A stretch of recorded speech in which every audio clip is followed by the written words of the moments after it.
Gente reportando que no ha parado de llover en Baní, oigan, del otro lado, del lado suroeste, ya se están empezando a sentir las lluvias. Y los pronósticos de nuestro experto John Morales así lo indicaban, también del Centro Nacional de Huracanes de Miami.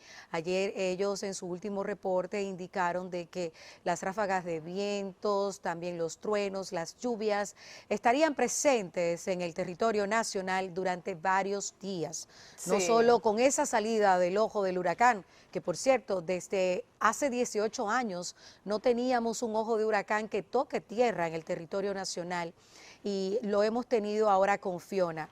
Ya a pesar de que su ojo se ha alejado, todavía todos esos remanentes, su gran cola de agua, vientos, truenos, nos seguirá afectando. Sí, y cuidado con eso, porque detrás de esas lluvias vienen los deslizamientos de tierra. Y señores, no hay que ser técnico de la NASA, no hay que ser un genio. Cuando usted, por ejemplo, regresa de San Cristóbal, usted puede ver todas esas casitas colgando en esas laderas de loma.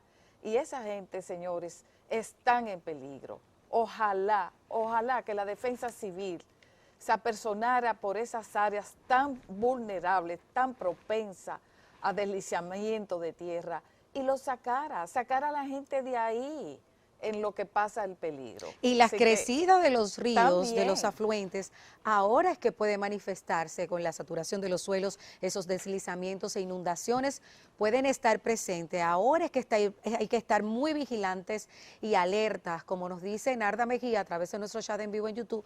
En Baní no ha parado de llover, pero nos cuenta Selenia Ubiera en San Pedro de Macorís que no tienen luz, que no tienen energía. Hay más de 700.000 personas que han resultado con averías en el sector energético. sí, Al menos 10 circuitos dañados. Sí, así es. Y a propósito de la visita del presidente Abinader a Higüey, a El Ceibo, sobre todo ahí en esa zona del Ceibo, donde han construido casitas muy cerca del cauce de los arroyos. Caramba, esta es la mejor noticia sería que el gobierno va a prohibir definitivamente que esas casas estén ahí y que anuncien un plan de vivienda, un plan habitacional para resolver, para trasladar, aunque no sea de inmediato, pero porque toma un tiempo construir vivienda, planificarla y todo eso, pero que adopten medidas que no sean solamente temporales, que no sea solamente anunciar que se le va a dar comida, que los comedores económicos van a hacer su trabajo. No, medidas más sostenibles, más duraderas en el tiempo.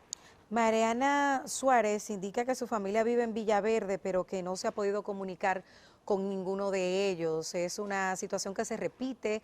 Ayer durante nuestra cobertura también recibimos llamadas desde el exterior y la preocupación de la mayoría de los dominicanos que se comunicaron con nosotros era precisamente que no habían establecido esa comunicación con sus parientes. Y es que incluso torres de telecomunicaciones también resultaron afectadas. Aún no han sido cuantificados esos daños, pero sí sabemos que hubo también avería en el tema de las telecomunicaciones. Sí, así es. Y se reportan también daños en Atomayor, una provincia eminentemente agrícola y sobre todo ganadera. Y también, Rosa, tú recordarás que es famosa porque las vías de comunicación entre Atomayor y El Ceibo siempre viven deterioradas por la alta pluviometría. Imagínense ustedes en esta circunstancia. Y a propósito, Ana, del llamado que usted hacía, que no vayan a politizar la situación, ni lo que están dentro del poder, ni lo que están fuera, que no vayan a jugar, ni a humillar la dignidad de la gente, ni la necesidad de la gente sea una especie de trampolín para escalar en el favor popular. Insistimos, ni con los que están dentro, ni los que están fuera del poder. A ninguno le luciría, de verdad que no, sería un rechazo contundente por parte de la población. Hay que aprovechar también el momento para indicarle a aquellos funcionarios, por ejemplo, obras públicas, salud pública, los comedores económicos, todos esos funcionarios que tienen luz verde para empezar a comprar de emergencia algunos rubros, que hagan las cosas de la mayor y de la mejor manera, con la mayor transparencia posible. Sí, a propósito. Que no aprovechen para... Bueno, los gobiernos pasados nos tenían acostumbrados a eso y parece que el gobierno ha puesto algo de oído a esos reclamos y a esas críticas, y en el decreto de la declaratoria de emergencia ha especificado que esas compras, que esas transacciones que se van a hacer por la emergencia en esas provincias van a tener que pasar por Contraloría. O sea, esto no va a ser, parece ser que no va a ser un cheque en blanco como era antes con las declaratorias de emergencia. Pero la ciudadanía tenemos que estar atentos, Rosa. Así es. Sí, que no nos pasen gato por liebre. Hubo muchas imágenes, demasiadas imágenes, que le calaban a uno, incluso a las personas más insensibles, podían hacerle reaccionar a nivel emocional. Y estas imágenes que vamos a ver ahora de una señora que quedó su casa destruida, el techo se voló junto a sus dos pequeños, la verdad es que tocaron el corazón de todo el país. Vamos a escuchar un poquito del ambiente, por favor.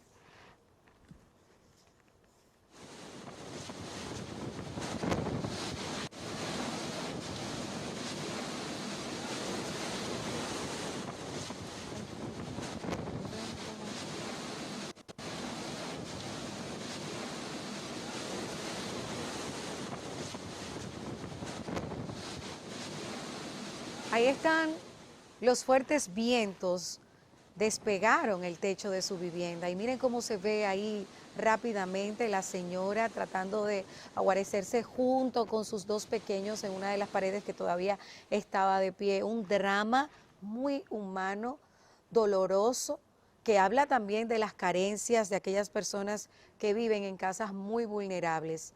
Miren ahí ellos con lo que pudieron, tratando de salvaguardar su integridad, cada uno, los dos pequeñitos y también la señora. Una imagen que de verdad que toca a uno de manera muy cerca. Así es, así es. Y tanta gente, tantas familias que están en esa situación. Eso fue lo que nuestras cámaras pudieron captar, pero hay más, mucho más. Sí, hay gente que vive como una especie de déjà vu, que se repite esa historia con cada temporada ciclónica, que inicia el 1 de junio y termina el 30 de noviembre. Doloroso cada año cuando empiezan a anunciar cualquier fenómeno que va a pasar por el territorio nacional. Sí, pero es una triste realidad, sí, Ana. Y todo esto tiene también que ver con la ausencia, la aplicación de la ley de organización territorial. Señores, porque muchas de esas imágenes, muchas de esas víctimas, ¿qué es lo que sucede? Lo que sucede es que invaden terrenos o ubican sus casas en zonas impensables, en zonas que debiera estar prohibido, que no debiéramos ni pensar las autoridades, y no hablo de este gobierno, sino de todos los anteriores, no debieran siquiera ni esperar que si existe la ley, que si no existe, para impedir que personas de escasos recursos construyan sus viviendas en sitios donde no se debe y no se puede. Así quedó el malecón de Samaná. Ahí ustedes pueden ver donde una cañada, un río y las aguas del mar se unifican cuando se desbordan esta cañada y este río. Así quedó el lugar, la demarcación por donde salió el ojo del huracán Fiona. Nos están preguntando en nuestro chat en vivo si hay clases mañana. Vamos a hablar en una de nuestras entrevistas del día de hoy sobre este tema con una viceministra de Educación, así que no se despeguen de su televisor. Volteamos la mirada hacia Nueva York, donde desde este lunes se está celebrando la Asamblea General de la ONU. Nuestra compañera Jessica Soriano está allá para que nos cuente cómo han recibido la información de que el presidente de la República canceló el viaje y que nuestra representación en ese encuentro de líderes internacionales de jefe de Estado sería el canciller. Buen día, Jessica.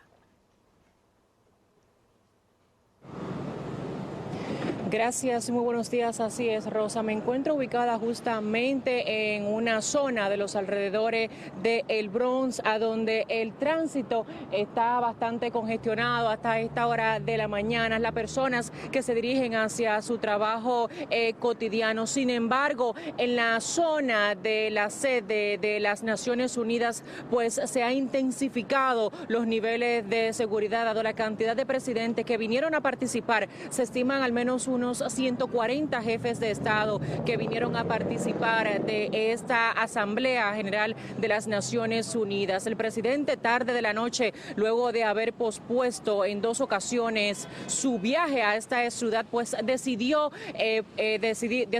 totalmente ya no venir hasta esta ciudad, porque dice y ha reiterado que su prioridad en estos momentos es el país, dado el paso del huracán Fiona, que ha afectado sobre todo lo que es la parte este del país. El presidente ha dicho que si bien es cierto que Haití es un tema principal para él y de suma importancia, dado la crisis profunda política, social y económica que está atravesando la vecina nación, sin embargo, su prioridad en estos momentos es la situación que está afectando al país producto de este fenómeno natural.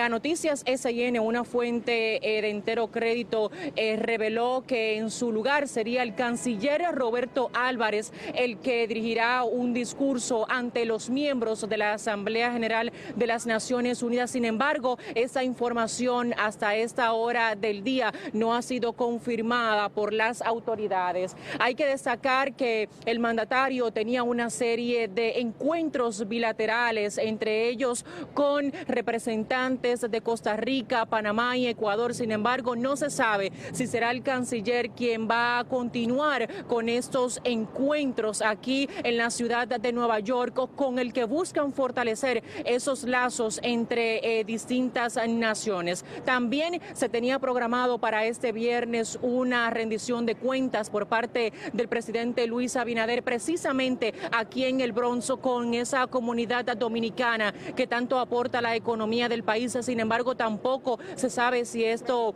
se va a llevar a cabo a través de alguna de las autoridades del país que han venido también días anteriores, vinieron previo a la visita que se esperaba este lunes y luego el martes del presidente Abinader, y hay que ver si serían ellos los que estarían en esa rendición de cuentas y en otras actividades que tenía programada el presidente Luis Abinader aquí en esta ciudad de Nueva York, a donde se esperaba que arribara este lunes, luego lo pospuso para el martes y ayer había dicho que sería hoy cuando informara cuándo vendría a este país. Sin embargo, tarde de la noche, como dije al inicio de mi intervención, pues el mandatario decidió de manera definitiva dedicarse de manera personal a la situación que está afectando al país, sobre todo a la provincia La Altagracia, El Ceibo, La Romana, Samaná y demás demarcaciones del país.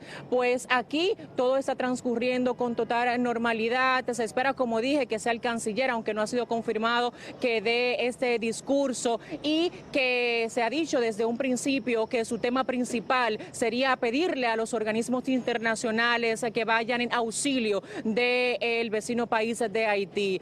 Por supuesto que nosotros, en caso de tener cualquier información nueva sobre esta visita del presidente Luis Abinader, que ya no será efectuada, pues haremos contacto nuevamente con Noticias SN. Es la información que tengo por el momento. Yo retorno con ustedes al set de noticias. Muchas gracias, Jessica. Vamos a estar todos atentos, por supuesto, para todas las intervenciones que tengan que ver con la representación dominicana en esta Asamblea General.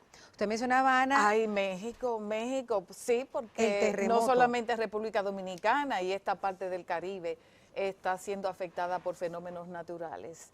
México, en un caso insólito de cómo se repiten las fechas para los terremotos, se supone que los terremotos son impredecibles, se supone, ¿verdad? Por lo menos en fechas exactas.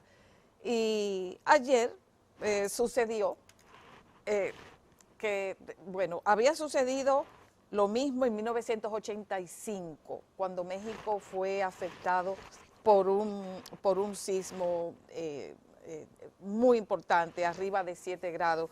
En el 2017 también, y ayer volvió a repetirse la historia. Por suerte, solamente hasta ahora se reporta una sola persona fallecida. Toda nuestra solidaridad para con nuestros hermanos mexicanos. Vámonos a una pausa, ya volvemos.